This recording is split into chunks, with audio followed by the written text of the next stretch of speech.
Terima kasih untuk Anda yang masih bergabung bersama dengan kami dan di segmen ini kita akan review bagaimana jalannya perdagangan di sepanjang hari ini di mana indeks harga saham gabungan pemirsa mencatatkan pergerakan yang cukup bagus di mana berbalik arah menguat bahkan intraday-nya beberapa menit yang lalu sudah berhasil ditembus di atas level 7.800-an. Dan kami ingatkan kembali Anda masih bisa berpartisipasi di WhatsApp interaktif di 0812 di 8788 di 3723 seperti yang tertera di layar televisi Anda nantinya. Dan saat ini kami sudah terhubung melalui Zoom bersama dengan Bapak Yosep Gabetua yang merupakan Senior Analyst of Creative Trading System. Kita akan langsung sapa saja.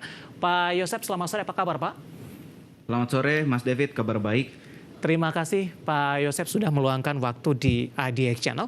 Hari ini pergerakan indeks harga saham gabungan ini mengalami pembalikan arah yang cukup signifikan Pak Yosep.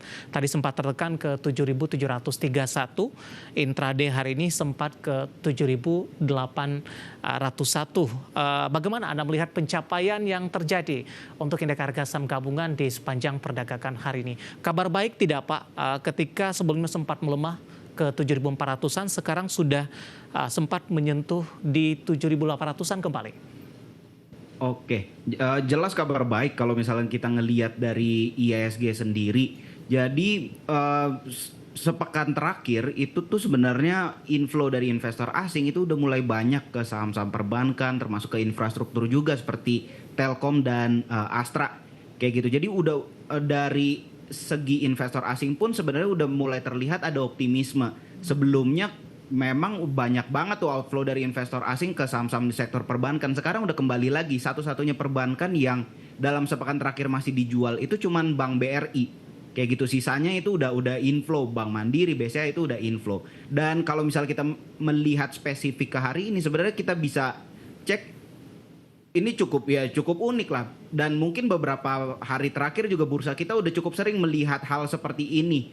Saham-saham dari grupnya Pak Prayogo Pangestu hari ini mendominasi penggerak ISG yang akhirnya membuat ISG ditutup positif hari ini. Kita lihat penggerak utamanya ISG di hari ini tuh ada Brand, TPIA, Cuan, Astra, dan ada satu dari grupnya grup Bakri dan Salim Group. Ini kan mereka kolaborasi lah di perusahaan ini di BRMS. Jadi memang kita ngelihat baik dari konglomerat lokal maupun dari investor asing sepertinya sudah mulai kembali ke bursa saham. Jadi jelas ini sinyal yang positif, ini sinyal yang bagus untuk bursa saham kita terutama di awal masa pemerintahan presiden yang baru. Baik, Pak Yosep, kemana arah indeks harga saham gabungan selanjutnya Pak dengan menyisakan beberapa hari perdagangan di pekan ini dengan pencapaian di sepanjang perdagangan hari ini? Kalau ngelihat kondisinya dalam sepekan terakhir masih inflow, saya sih optimis masih akan berlanjut. Dan hopefully untuk penggerak-penggerak ISG seperti di perbankan itu bisa kembali digerakkan. Karena inflow-nya sih sebenarnya udah ada. Cuman masalahnya belum bergerak naik aja saham seperti BCA, BRI, Bank Mandiri. Itu kan BCA dan Bank Mandirinya sendiri itu udah inflow. BRI aja yang masih outflow, itu sebenarnya udah jadi sinyal yang baik. Jadi kalau misalnya ada momentum seperti negatif seperti hari ini di saham-saham perbankan, menurut saya bisa kita manfaatin untuk cicil beli. Kalau untuk yang nabung saham kita bisa cicil beli. Baik, saya mau ke saham-saham grup Prayogo Pangestu terlebih dahulu, Pak Yosep, yang hari ini menjadi penopang untuk indeks harga saham gabungan. Beberapa saham hari ini mengalami penguatan yang cukup signifikan. Brand, salah satu kapitalisasi terbesar di grup Prayogo. Bagaimana analisis Anda dan rekomendasinya dengan penguatan hari ini meskipun masih cukup jauh tertinggal di level 11 ribuan yang pernah dicapai sebelumnya? Iya, kalau untuk brand sendiri ini kan kita kalau misalnya kita ngelihat aliran dana dari fund-fund besar dunia itu sebenarnya udah mulai dibatasi nih untuk energi-energi kotor. That's why butuh alternatif. Jadi banyak fund itu mulai mengarahkan dananya itu ke energy transition. Brand sendiri ini salah satu perusahaan yang memang mengakomodir narasi tersebut, mengakomodir karena dia di renewable energy, sedangkan di Indonesia itu belum banyak renewable energy. Adaro salah satunya yang udah mau melepas bisnis batu baranya sehingga bisa fokus ke renewable energy. Jadi Indonesia tuh butuh lebih banyak lagi perusahaan seperti ini supaya masuknya tuh nggak ke brand doang. Jadi makanya ada perusahaan seperti Adaro yang mau switching juga dari energi kotor mulai mentransformasi ke energi bersih karena memang aliran dananya ada untuk ke sini.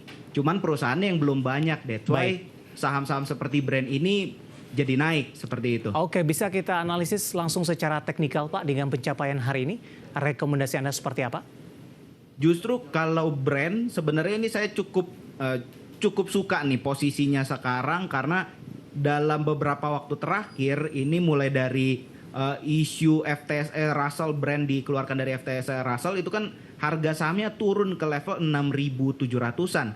Ini sekarang di 7.600 dan masih jauh dari 11.000 ke 12.000, jadi saya cukup optimis terutama ada inflow juga nih beberapa waktu terakhir. Jadi support yang bisa diperhatikan untuk brand itu ada di 6.000-an itu bisa diperhatikan dengan target price yang terdekat dulu aja di 9.700, 9.800. Itu menurut saya bisa dicapai lah dengan volatilitas brand. Masih direkomendasikan masuk tidak? Saya buy on weakness mungkin kalau misalnya ngelihat posisinya seperti sekarang. Oke. Di level berapa Pak? Di level penutupan hari ini kalau misalnya besok turun brand di level 7.500 sampai 7.200 itu menurut saya bisa dicicil beli. Oke, kita bergeser ke PTRO. Pak Yosep, langsung ke teknikal. Pencapaian hari ini, rekomendasi Anda didukung dari sisi volume tidak juga untuk PTRO? Kalau PTRO memang ini coba ya, ini kayaknya all time high sih kalau untuk PTRO. PTRO ini all time high. Saya nggak berani merekomendasikan juga. Kalau menurut saya alternatifnya mungkin bisa ke BRPT itu yang masih jauh dari level all time high, bisa di atau TPIA juga bisa tuh. Kayak gitu. Kalau PTRO saya nggak berani merekomendasikan karena di level all time high. Baik, langsung ke TPIA Pak. Kalau untuk TPIA level yang bisa diperhatikan mungkin di 8.200 dengan target price level all time high sebelumnya juga menurut saya di 10.400 itu bisa juga dijadikan target price untuk TPIA. Oke, analisis dan rekomendasi dari saham-saham grup Prayogo Pangestu terkait peluang ke depan dengan penguatan signifikan yang terjadi di sepanjang perdagangan hari ini. Kita bergeser ke perbankan Pak. Tadi Anda mengatakan saham-saham perbankan big cap asing sepertinya sudah mulai masuk ini. Tapi bagaimana Anda melihat ketika saham-saham perbankan naik signifikan kemudian jangka pendek mengalami koreksi kembali? Apa yang menyebabkan kondisi ini terjadi dan saham perbankan big cap mana yang paling Anda rekomendasikan di posisi saat ini? Kalau kenapa harga sahamnya bisa bergerak naik turun sih pasti ya karena ada transaksinya, karena mekanisme pasar nih.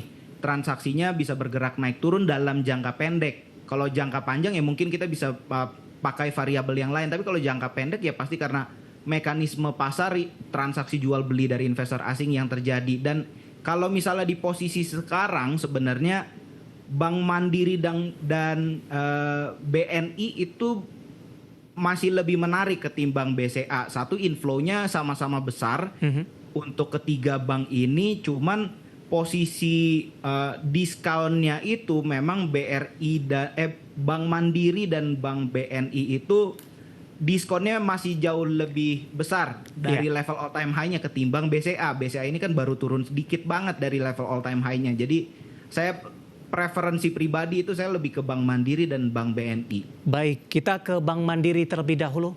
Pak Yosep, analisis Anda hari ini koreksi cukup dalam, tapi masih mampu bertahan di atas level 7.000-an, Pak. Iya. Kalau untuk Bank Mandiri ini sebenarnya inflow-nya tadi udah disampaikan udah cukup bagus, dan support mungkin yang bisa diperhatikan dalam jangka pendek itu di 6.800 itu bisa dijadikan support, dan target price-nya itu di level all time high sebelumnya aja di 7.500 nih. Oke. Kalau saya lihat. Masih cukup lebar. Buy di level berapa? Ya.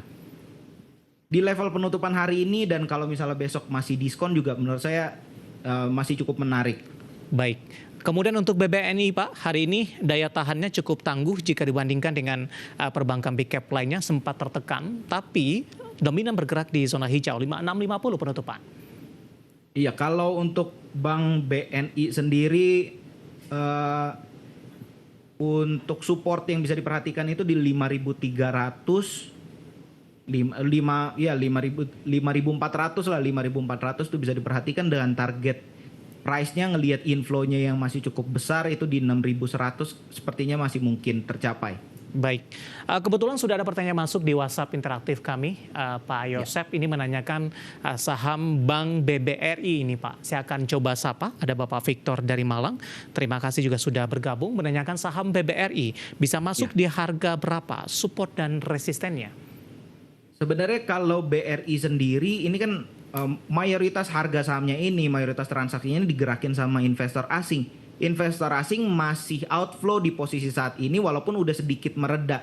Jadi kalaupun mau cicil beli, menurut saya dicicil sedikit-sedikit di penutupan hari ini, nggak usah langsung all in atau misalnya langsung beli dalam jumlah yang besar. Menurut saya kita masih wait and see lah di posisi sekarang. Di support yang bisa diperhatikan menurut saya di 4.700 itu bisa diperhatikan untuk supportnya atau level bisa di-cut kerugiannya kalau sampai ke level tersebut, dan targetnya mungkin bisa sampai 5.300 lah kayak gitu. Dengan catatan kalau hari ini ternyata masih outflow, menurut saya sih lebih baik alternatif lainnya ketimbang harus maksa di Bank BRI. Baik, jawaban untuk Bapak Victor dari Malang. Terima kasih sudah bergabung, dan lagi-lagi keputusan investasi tetap ada di tangan pemirsa IDX Channel.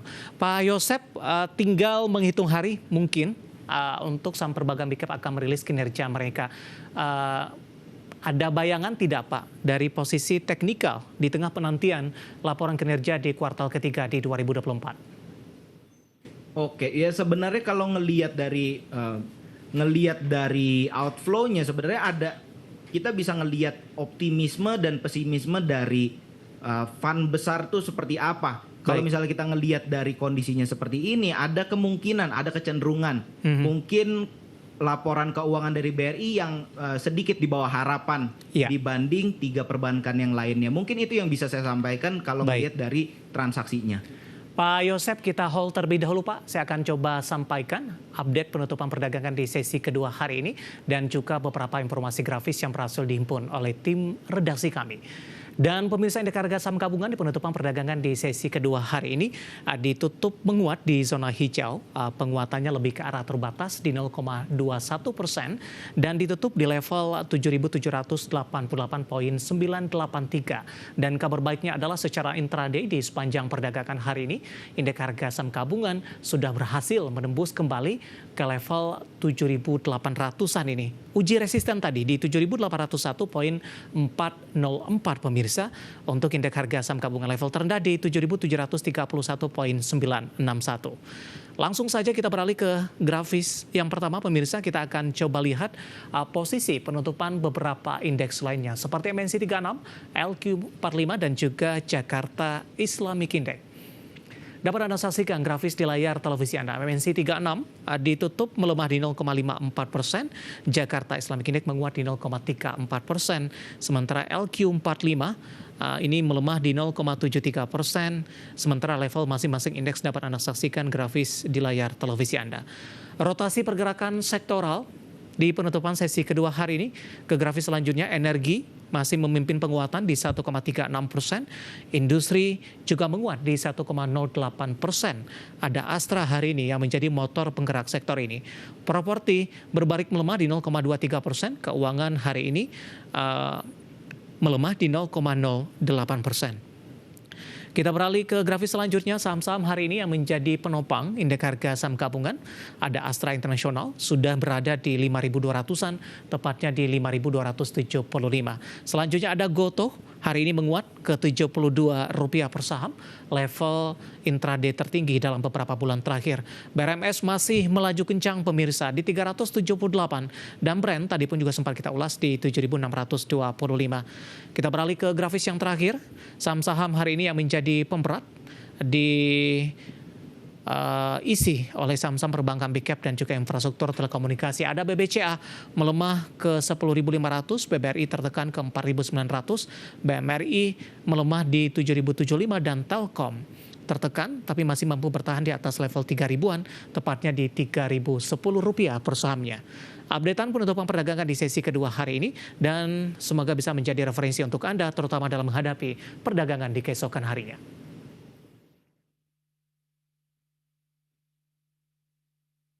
Kita akan jeda kembali dan tetap di tempat Anda karena setelah ini kita akan coba lihat saham-saham pilihan apa saja yang direkomendasikan. Kami akan segera kembali.